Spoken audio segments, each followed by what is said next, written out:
Good evening and thank you for being with us. We begin our news with a round of wet weather heading to the islands. Taking a live look outside from our tower camera, some clouds in the sky, otherwise looking like a calm evening, but that will start to change as early as tomorrow night, thanks to two possible Kona Low systems. Kamaka Pili joins us with what we need to know. Kamaka.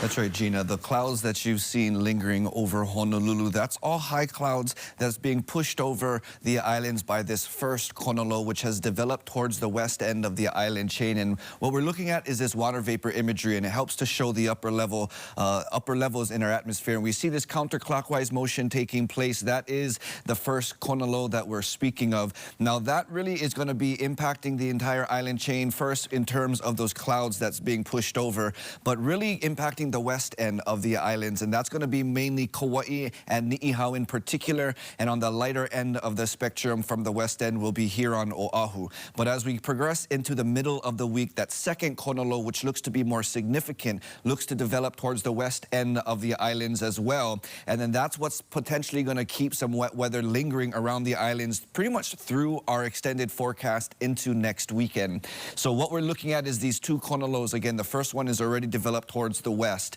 That is going to be bringing in some heavy shower activity, especially as the second one starts to develop. Now, with this, of course, we have a lot of the rain activity, and with this particular system or this round of wet weather this week, it's going to be a lot of rain potentially in a short amount of time. But you take into account the different conditions that the state is already in. Extreme drought conditions stretch across most of the island chain, but impacting all islands, especially towards the leeward sides. The winds are expected to be on the lighter side, but of course, with these storm systems, there's always that potential of stronger gusts. Now, as we get into the middle of the week, that second low is going to be playing a bigger part, and as the week progresses, we'll have a better idea, as we're not really sure as of this point in terms of which island is going to be seeing the heaviest impacts, the most shower activity. So be sure to keep in tune with KHON2. Download that mobile app if you haven't already done so. With a lot of that rain is going to be leading to that potential of flooding pretty much across all the islands throughout this week. But it starts with Kauai and Ni'ihau starting tomorrow, and then that will slowly start to move down towards the east.